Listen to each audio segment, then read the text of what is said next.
صباح الفل، معاكم بشوي من كامب ترافل. احنا النهارده قدام فندق شيراتون سوما باي. يلا بينا.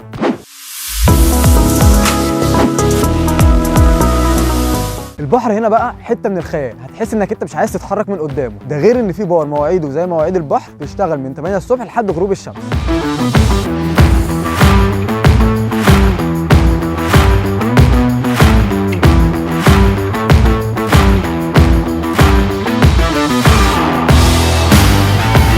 الفندق فيه حمام سباحه كبير، مواعيده بتكون من الساعه 8 الصبح لحد غروب الشمس، وكمان في بار موجود على حمام السباحه بيقدم كوكتيلات وعصاير مختلفه، وكمان بيقدم سناكس.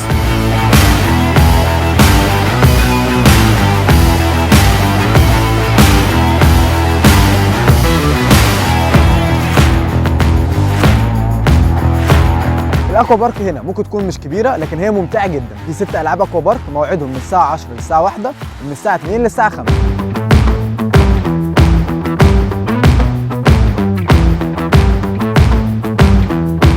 كيدز اريا موجوده في منطقه الاكوا بارك، وموعدها من الساعه 10 للساعه 1 ومن الساعه 2 للساعه 5.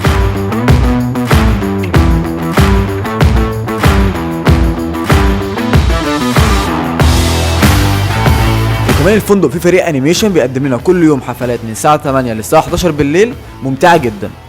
من اول ما دخلت الفندق هنا وانا حاسس براحه غريبه، ان الفندق حلو جدا. انا دلوقتي في الاوضه الستاندر، الغرفه كبيره جدا، يعني ممكن نحط اكسترا بيد من غير ما نحس ان الغرفه ضيقه. ده غير ان في كوفي كورنر وميني بار وخزنه نقدر نشيل فيها الحاجات المهمه.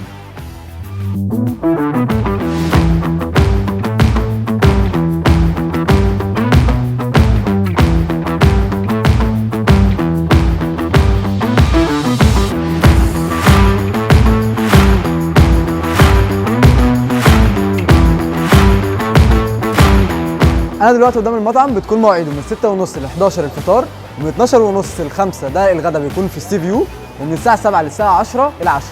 عايز اقول لك ان المطعم بيعمل كل يوم وجبات واطعمه مختلفه، يعني كل اللي انت بتحبه هتلاقيه.